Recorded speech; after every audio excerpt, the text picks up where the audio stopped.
चलते हैं, आज स्टार्ट करते हैं। पीछे वाले क्लास में हम प्रीवियस ईयर वाला देख चुके थे, जो कि जो नहीं देखे हैं वो देख लीजिएगा, क्योंकि उसमें भी समझाए थे बहुत अच्छा से। आज हम चलते हैं। पीछे वाले क्लास में हम 63 क्वेश्चन तक लगभग कर चुके थे। कितना क्वेश्चन? तो 63 क्वेश्चन। अगला क्वेश्चन कह रहा है, फेफड़े के उस हिस्से को क्या कहते हैं जहाँ से श्वसनी प्रवेश करते हैं? जहाँ से श्वसनी प्रवेश करते हैं उस हिस्से को फेफड़े में क्या चीज़ कहा जाता है? तो इससे कहा जाता है हाइलम कहा जाता है। क्या चीज़ कहा जाता है? हाइलम। जहाँ श्वसनी प्रवेश करता है, कहने का मतलब है कि जहाँ यानी हवा प्रवेश करता है उस हिस्से को क्या चीज़ कहा जाता है फेफड़े में? तो हाइलम कहा जाता है। जाइलम किसे कहा जाता है? जाइलम आप पेड़ पौधों में मतलब आगे पढ़ेंगे कि जाइलम जो है ना पेड़ पौधों में काम करता है, जल के परिवहन का काम करता है। कौन? तो जाइलम। पेड़ पौधों में जाइलम रहता है, वो फ्लोएम रहता है, जो कि जाइलम जो है जल के परिवहन का काम करता है। किसमें? तो पेड़ पौधों में। अगला है वायुकोश या एल्वियोलाई है, किससे संबंधित है? वायुकोश किससे संबंधित है? इसी का इंग्लिश वर्ड होता है एल्वियोली। ये पढ़ा चुके हैं फाउंडेशन क्लास में कि एल्वियोली क्या चीज़ होता है। वायुकोश किससे संबंधित है? कह रहा है कि वायुकोश जो है वह किससे संबंधित है, तो वो फेफड़ा से हो जाएगा, क्योंकि फेफड़ा में ही यानी एल्वियोली पाया जाता है। एल्वियोली आगे जाके एल्वियोलाई कहलाता है, यही एल्वियोलाई कहलाता है। एल्वियोली आगे जाके एल्वियोली का संरचना पीछे पढ़ा चुके हैं, जो कि प्रीवियस वाला क्लास में भी हम आपको मतलब बताए थे। रिवीजन वाले क्लास में बहुत अच्छा से फिगर के माध्यम से इसको हम बता चुके हैं पीछे वाले क्लास में। तो ये कहाँ खुलता है? तो फेफड़ा में पाया जाता है। वायुकोश का आपका आँख, ये सब आगे पढ़ाएंगे। यकृत, लीवर से पढ़ा चुके हैं कि लीवर से क्या चीज़ स्रावित होता है? पित्त स्राव होता है। पित्त स्राव कहाँ से होता है? लीवर से, लेकिन जमा कहाँ होता है? गोल ब्लैडर में, जिसे कहा जाता है पित्ताशय। उसको उत्तेजित कौन करता है? तो कोलेसिस्टोकाइनिन यानी पित्ताशय से पित्त को निकालने के लिए कौन सा हार्मोन उत्तेजित करता है? तो हो जाएगा कोलेसिस्टोकाइनिन। वायुकोष्ठिका वाहिकाएँ किसमें खुलती है? जो वायुकोष्ठिका वाहिकाएँ हैं वो किसमें खुलती है? तो वायुकोश में खुलती है। वायुकोष्ठिका वाहिकाएँ कहाँ खुलती है? वायुकोश में खुलती है। ये सिंपल है। यकृत अभी जस्ट बता चुके हैं। लीवर। मनुष्यों के प्रत्येक फेफड़े में लगभग कितने वायुकोश होते हैं? मनुष्यों के प्रत्येक फेफड़े में लगभग कितने वायुकोश होते हैं? तो 300 वायुकोश होते हैं। ये याद रखने का चीज़ है कि मनुष्यों में फेफड़े में लगभग कितने वायुकोश होते हैं? तो लगभग 300 वायुकोश अभी हम बताए हैं कि एल्वियोलाई यही कहलाता है वायुकोश। जो फेफड़ा जब 2 भागों में जाके बटा था, तो जब एल्वियोली आगे जाके एल्वियोलाई यही यानी वायुकोश कहलाता था। यही वायुकोश की संख्या जो है वो 300 है। वायुकोश की संख्या यानी वायुकोश की संरचना इस टाइप में पाया जाएगा। आपको पीछे वाले क्लास में पढ़ा चुके थे, जो कि देख लीजिए तो उसे और अच्छा से समझ में आ जाएगा। मनुष्यों का प्रत्येक फेफड़ा 2 सतही झिल्ली से घिरा हुआ है, जिसे कहा जाता है। मनुष्यों का जो है प्रत्येक फेफड़ा 2 सतही झिल्ली से घिरा हुआ होता है। उसे कौन सा झिल्ली के द्वारा घिरा होता है? तो प्लूरा के द्वारा। प्लूरा मेम्ब्रेन कहा जाता है, जिसे प्लूरल मेम्ब्रेन भी कहा जाता है उसे, यानी प्लूरल मेम्ब्रेन के द्वारा। 68 का 1 हो जाएगा। प्लूरल गुहा में भरे म्यूकस जैसा चिकने द्रव को क्या चीज़ कहा जाता है? प्लूरल गुहा में जो भरे म्यूकस जैसा चिकने द्रव रहता है उसे क्या चीज़ कहा जाता है? तो उसे कहा जाता है प्लूरल तरल कहा जाता है। उसे कहा जाएगा प्लूरल तरल। निम्नलिखित में से कौन सा असत्य है? कह रहा है कि इनमें से कौन सा असत्य है? ये सब जितना भी है ये सब पूछा गया सवाल है। यूपीएससी, बीपीएससी, एसएससी, रेलवे वगैरह में जितना भी पूछा गया सवाल है ये सब पूछा गया सवाल है। कौन सा सत्य यानी असत्य है? दायां फेफड़ा बड़ा यानी बाएं फेफड़ा से बड़ा होता है। दाएं फेफड़ा, हाँ पढ़ा चुके हैं कि दाएं फेफड़ा जो होता है वह बाएं फेफड़ा से बड़ा होता है। दाएं फेफड़ा में 3 पसली होती है, जबकि बाएं फेफड़ा में 2 पसली होती है। ये भी पढ़ा यानी सही है। दाएं फेफड़ा भारी और बाएं फेफड़ा हल्का होता है, ये भी सही है। बट ये गलत है, दायां फेफड़ा छोटा और बायां फेफड़ा बड़ा होता है, ये गलत है। क्योंकि यहाँ खुद यहाँ बता चुके थे कि दायां फेफड़ा बाएं फेफड़ा से बड़ा होता है, तो छोटा यहाँ देख रहा है तो ये गलत हो जाएगा, छोटा ये यहाँ पे है तो गलत हो जाएगा। अगला है बछिए गुहा का निचला फर्श एक पतले परत द्वारा बंद रहता है, जिसे क्या चीज़ कहा जाता है? बछिए गुहा का जो होता है वो पतला परत द्वारा बंद रहता है, जिसे क्या चीज़ कहा जाता है? तो बछिए रेखा कहा जाता है, जिसे बछिए रेखा कहा जाता है। ये सिंपल है। डायफ्राम बता चुके हैं कि डायफ्राम जो रहता हुआ उदर गुहा के ऊपर बछ गुहा के नीचे रहता है। क्या चीज़? डायफ्राम टूट जाएगा तो व्यक्ति की मृत्यु निश्चित है, और गर्भवती महिला में डायफ्राम काम नहीं करता है। बछिए गुहा और उदर गुहा को कौन अलग करता है?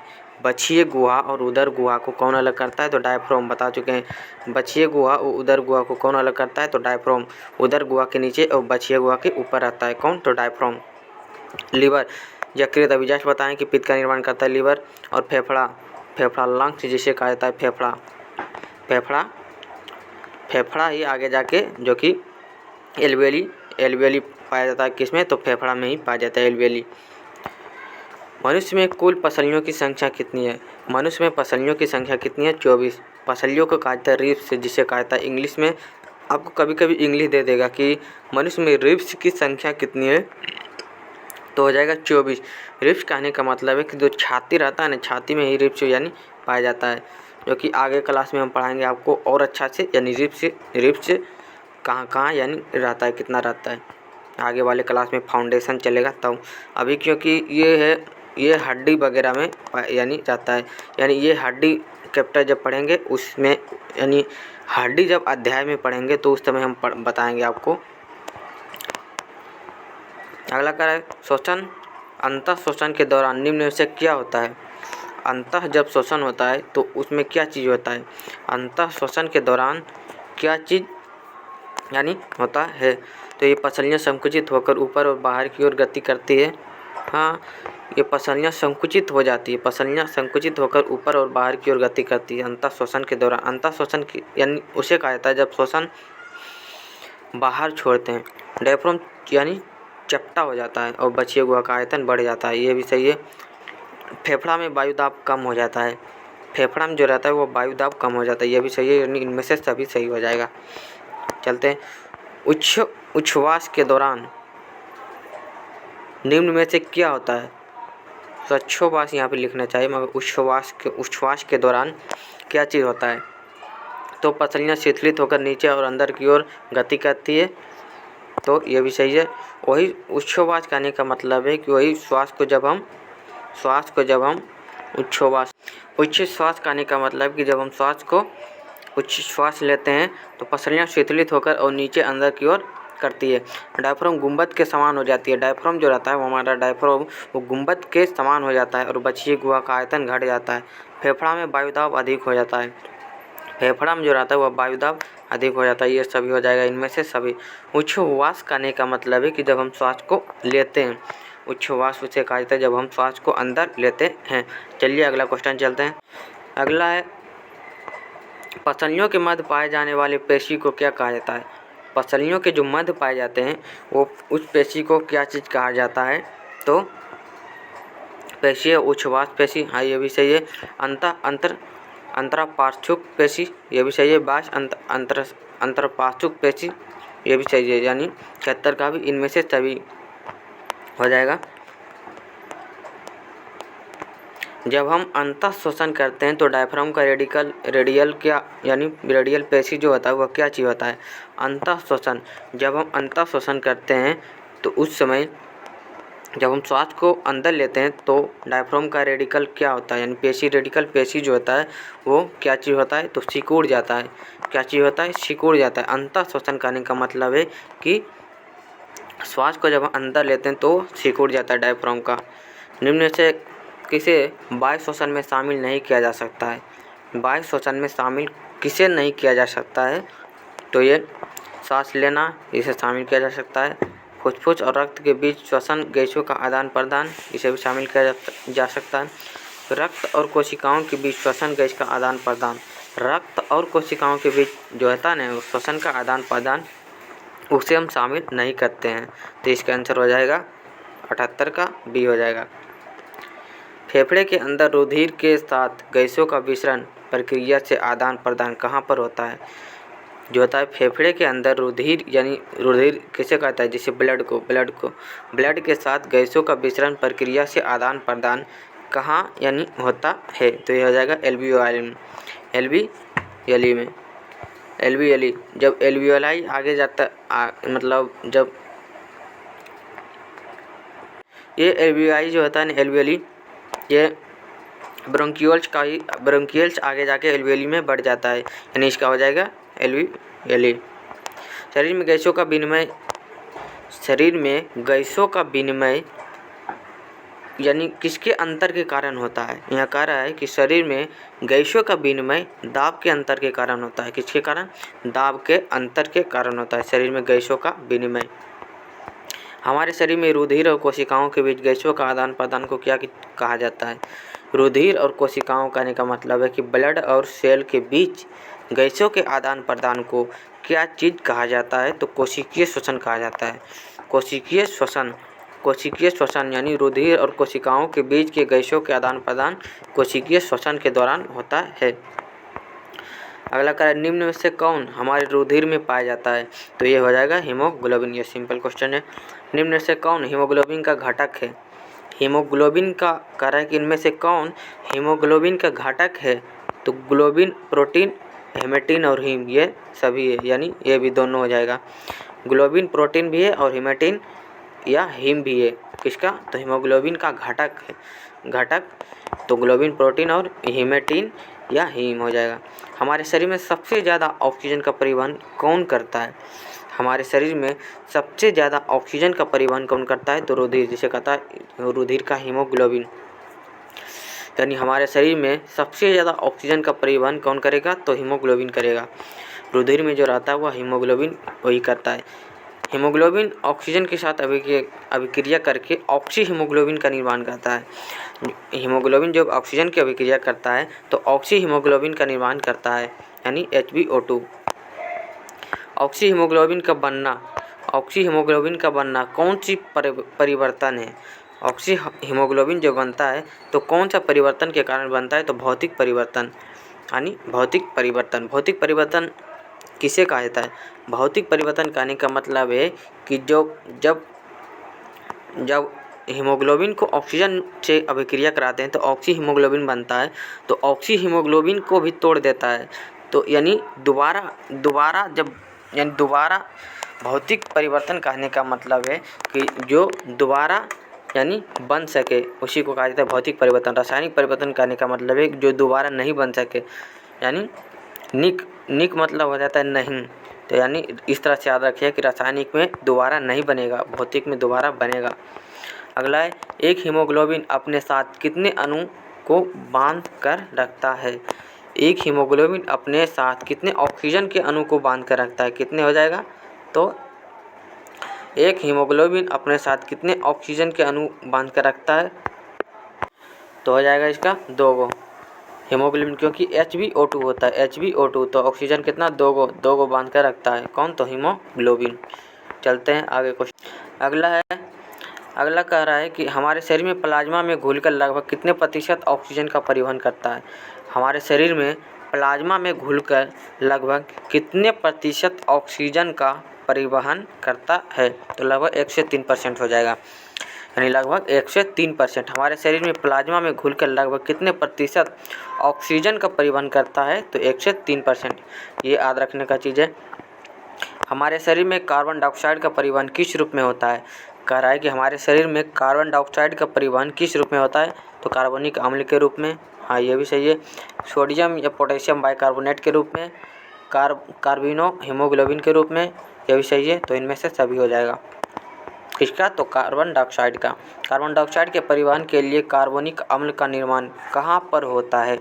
कार्बन डाइऑक्साइड के परिवहन के लिए जो होता है वो कार्बनिक अम्ल का निर्माण कहाँ होता है? तो हो जाएगा आपका आरबीसी और एक जन रहता है प्लाज्मा में भी होता है, यानी आरबीसी और प्लाज्मा दोनों में।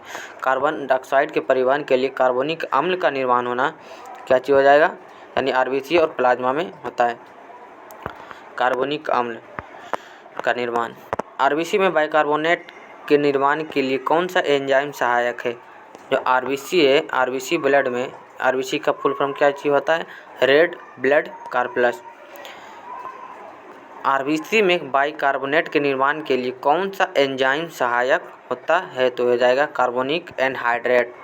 कार्बोनिक एनहाइड्रेट नामक एंजाइम रहता है जो कि बाइकार्बोनेट के निर्माण के लिए सहायक होता है। किसमें? तो आरबीसी में। आरबीसी में बाइकार्बोनेट के निर्माण के लिए कार्बोनिक एनहाइड्रेट एंजाइम को कौन सक्रिय करता है? कह रहा है कि आरबीसी में जो बाइकार्बोनेट के निर्माण होता है उसको कार्बोनिक एनहाइड्रेट एंजाइम को कौन सक्रिय करता है? तो आ जाएगा जिंक। जिंक जो होता है वो सक्रिय करता है। किसमें? आरबीसी में।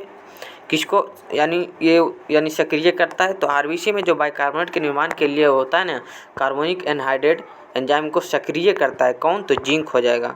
कौन? तो जिंक। अधिकतम जो है ना कार्बन डाइऑक्साइड का परिवहन किस रूप में होता है? अधिकतम कार्बन डाइऑक्साइड का परिवहन किस रूप में होता है? तो हो जाएगा बाइकार्बोनेट के रूप में। अधिकतम कार्बन डाइऑक्साइड का परिवहन किस रूप में होता है? तो बाइकार्बोनेट के रूप में। कार्बन डाइऑक्साइड के परिवहन और उसके मात्रा के संदर्भ में कौन असत्य है? कार्बन डाइऑक्साइड के परिवहन और उसके मात्रा के रूप में कौन कह रहा है कि इनमें से कौन जो है ना चारों असत्य है? किसमें? तो कार्बन डाइऑक्साइड के परिवहन के लिए कार्बोनिक अम्ल के रूप में 7%, लगभग 7%, ये सही है।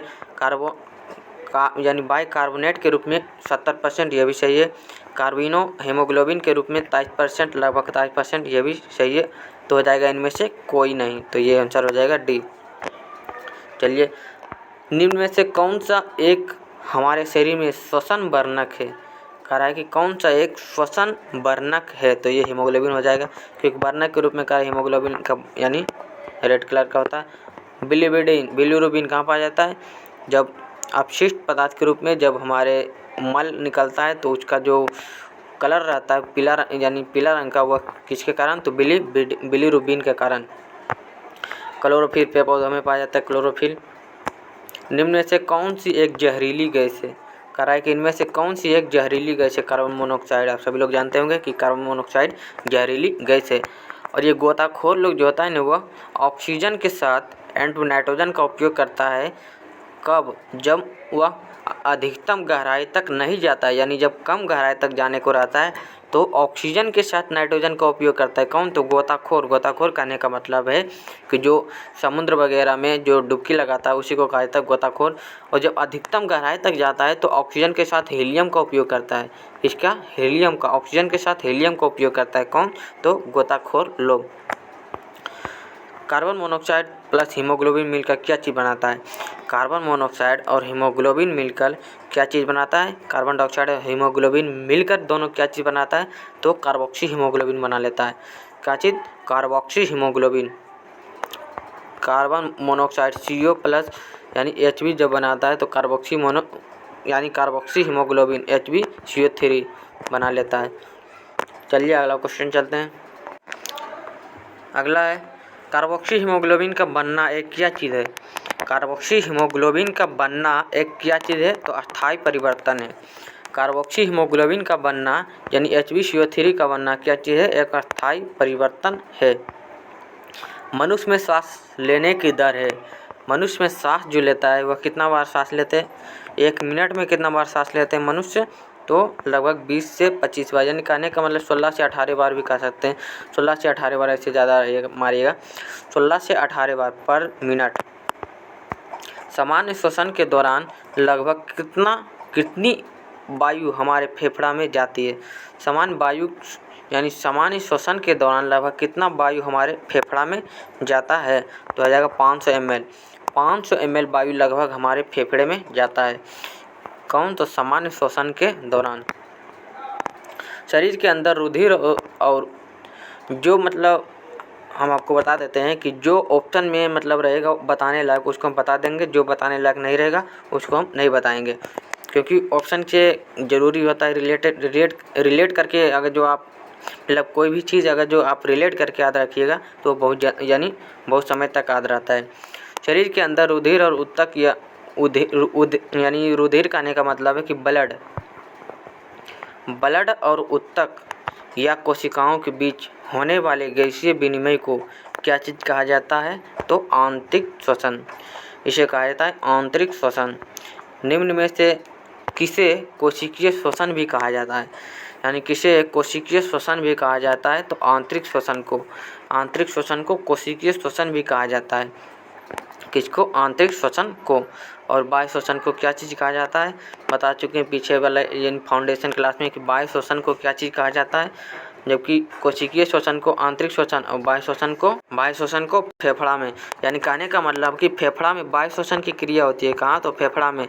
जबकि कोशिका में कौन सा श्वसन? आंतरिक श्वसन की क्रिया होती है। फेफड़ा में बाह्य श्वसन और कोशिका में आंतरिक श्वसन होता है। निम्न में से कौन कोशिकीय श्वसन है? कह रहा है कि इनमें से कौन कोशिकीय श्वसन है? तो हो जाएगा वायवीय श्वसन, अवायवीय श्वसन। ये कोशिका में श्वसन होता है।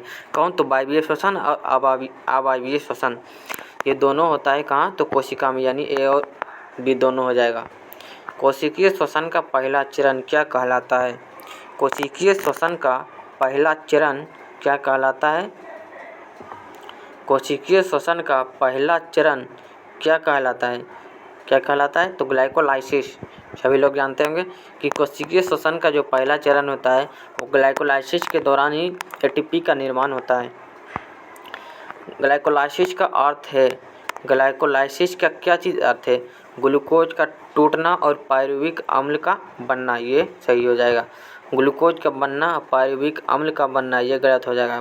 पायरुविक अम्ल का बनना तो ठीक है, लेकिन ग्लूकोज का टूटना यहाँ पर होगा। बसा का टूटना पायरुविक अम्ल का बना, बसा तो यहाँ पे बनेगा ही नहीं, तो ये हो जाएगा आपका 1 नंबर। ग्लूकोज का टूटना पायरुविक अम्ल का बनना किसका काम है? तो ग्लाइकोलाइसिस का अर्थ है, यानी ग्लाइकोलाइसिस ये काम करता है। ग्लाइकोलाइसिस की खोज किसने किया था? कह रहा है कि ग्लाइकोलाइसिस का खोज किसने किया था इसका? तो ग्लाइकोलाइसिस का खोज तो इनमें से सभी मिलकर यानी किया था ग्लाइकोलाइसिस का खोज। कोशिका में ग्लाइकोलाइसिस की घटना कहाँ पर संपन्न होती है? कोशिका में ग्लाइकोलाइसिस की घटना कहाँ संपन्न होती है? तो कोशिका द्रव में। कोशिका द्रव में ग्लाइकोलाइसिस की क्रिया संपन्न होती है। माइटोकॉन्ड्रिया हम बता चुके, माइटोकॉन्ड्रिया का खोज किसने किया था? अल्टमैन ने किया था। माइटोकॉन्ड्रिया में ही क्रस्ट चक्र की क्रिया होती है। माइटोकॉन्ड्रिया में ही ऑक्सीश्वसन की क्रिया होती है। माइटोकॉन्ड्रिया को ही कहा जाता है power house of the cell. और राइबोसोम भी बता चुके हैं पीछे वाले यानी क्लास में, सेल क्लास में बता चुके हैं कि राइबोसोम का निर्माण कहाँ होता है? कौन सा यानी किस में होता है? जो एंडोप्लाज्मिक रेटिकुलम जो पाया गया था वह 2 प्रकार के पाया गया था, स्मूथ ईयर को रफ ईयर। तो रफ ईयर में ये राइबोसोम पाया गया था। क्या चीज़? राइबोसोम का काम होता है प्रोटीन का निर्माण करना। केंद्रक भी बता चुके हैं। चलिए अगला कह रहा है कोशिका में ग्लाइकोलाइसिस की घटना किस प्रक्रिया के द्वारा होता है?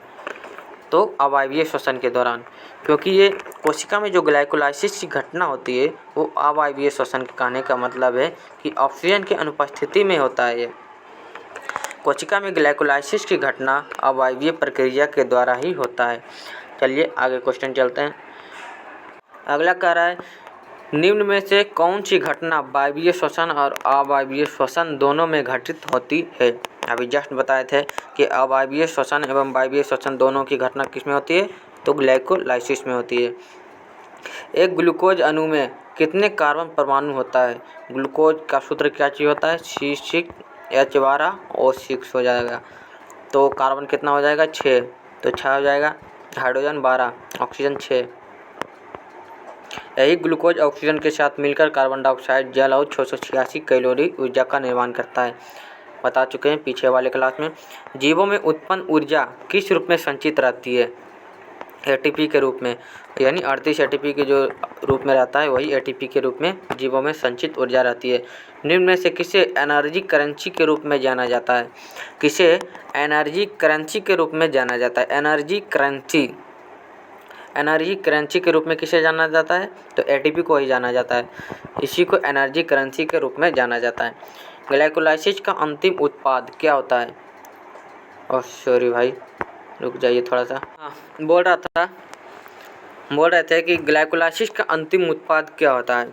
ग्लाइकोलाइसिस का जो है अंतिम उत्पाद क्या चीज़ होता है, तो 2 पायरुविक अम्ल का यानी अणु का निर्माण होना, 2 NADH का निर्माण होना, 2 जल के अणु का निर्माण होना, ये सभी हो जाएगा। ये सभी ग्लाइकोलाइसिस के दौरान ही निर्माण होता है, ग्लाइकोलाइसिस की क्रिया के दौरान। अवायवीय श्वसन एवं ग्लाइकोलाइसिस की पूर्ण प्रक्रिया में कुल ऊर्जा कितना होता है, ये सब बता चुके हैं कि ग्लाइकोलाइसिस के दौरान जो ऊर्जा का यानी उत्पादन होता है वो कितना होता है, तो 2 ATP ऊर्जा का निर्माण होता है ग्लाइकोलाइसिस के दौरान। ग्लाइकोलाइसिस के दौरान जो ऊर्जा का निर्माण होता है वह 2 ATP, जबकि 36 ATP ऊर्जा का निर्माण होता है ऑक्सीश्वसन करने का मतलब है कि माइटोकॉन्ड्रिया में जब ऑक्सीश्वसन की क्रिया होती है तो उस समय 36 ATP ऊर्जा का निर्माण होता है। तो 36 ATP यहाँ और 2 ATP ग्लाइकोलाइसिस के दौरान, तो 36 2 38 ATP का निर्माण हो जाएगा पूरा शरीर में। अनॉक्सी श्वसन में एक ग्लूकोज अणु में संचित कुल ऊर्जा का कितना ऊर्जा मुक्त होती है। अनॉक्सी श्वसन किसे कहा जाता है, जो ऑक्सीजन की अनुपस्थिति में हो उसे अनॉक्सी श्वसन कहा जाता है। एक ग्लूकोज अणु में संचित कुल ऊर्जा का कितना ऊर्जा मुक्त होता है, तो लगभग 7% ऊर्जा, ये लगभग 7% ऊर्जा मुक्त हो जाता है।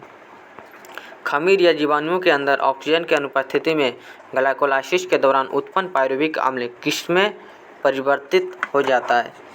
कह रहा है कि खमीर या जीवाणुओं के अंदर ऑक्सीजन के अनुपस्थिति में ग्लाइकोलाइसिस के दौरान जो उत्पन्न पायरुविक अम्ल होता है वह किसमें परिवर्तन हो जाता है, तो हो जाएगा एथेनॉल, कार्बन डाइऑक्साइड ऊर्जा, ये सभी में परिवर्तित हो जाएगा, यह सभी में परिवर्तित हो जाएगा। खमीर किसे कहा जाता है, खमीर जैसे आप सभी लोग खाए होंगे, खमीर वगैरह सभी लोग जानते हैं।